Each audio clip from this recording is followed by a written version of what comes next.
Ha presentato alla stampa e alla città la sua giunta. Lillo Firetto ha adesso al suo fianco 6 assessori. Da sinistra Beniamino Biondi, Elisa Virone, Giovanni Amico, Gerlando Riolo, Franco Miccichè. Assente per impegni con Legambiente, ma in giunta anche Mimmo Fontana. Volti nuovi e proprio in sintonia con il percorso che abbiamo vissuto di confronto con la città. Sono gente che si è spesa per il progetto e che hanno, devo dire, le idee chiare su quelli che sono gli obiettivi che ci vorremmo dare. Da domani inizia anche per loro una bella fase che sarà irta di difficoltà, di sacrifici anche, ma mi auguro anche di soddisfazioni, perché realizzare le cose per la città credo che sia elemento di soddisfazione. Non ci sarà un vice sindaco?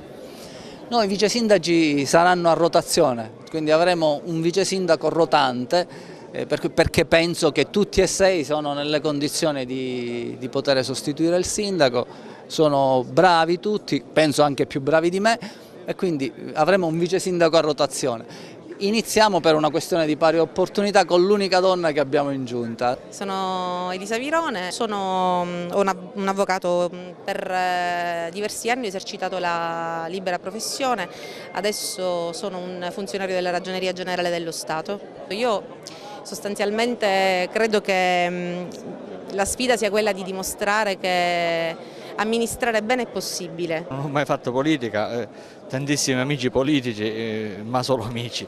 Io faccio il referente dell'igiene pubblica nel comune di Porto Empedocle, quindi faccio parte del Dipartimento di Prevenzione dell'ASP 1 di Agrigento e mi occupo dal 97 a Porto Empedocle proprio dell'igiene pubblica. Io nella vita abitualmente faccio il medico, sono un medico che ha lavorato tanti anni in ospedale, che continua a lavorare in ospedale, normalmente faccio il chirurgo e adesso mi trovo ad affrontare quest'altro impegno. Spero di poterlo comportare diciamo, in porto anche continuando a fare la mia attività. Io faccio parte del Partito Democratico, sono espressione di uno dei circoli del Partito Democratico, del circolo Berlinguer, e in questa veste diciamo, ho partecipato alla consultazione elettorale, sono stato eletto come consigliere e adesso diciamo, assumo quest'altro impegno, quest'altro onere. Credo di poter portare l'esperienza della mia attività professionale. Io sono il direttore generale dell'azienda Siciliana Trasporti, mi occupo di trasporti ma ho fatto tanto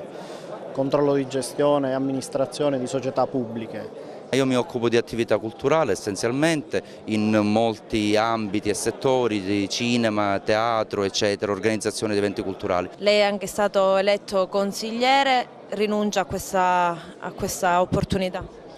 Sì, rinuncio, però vorrei spiegare in che termini.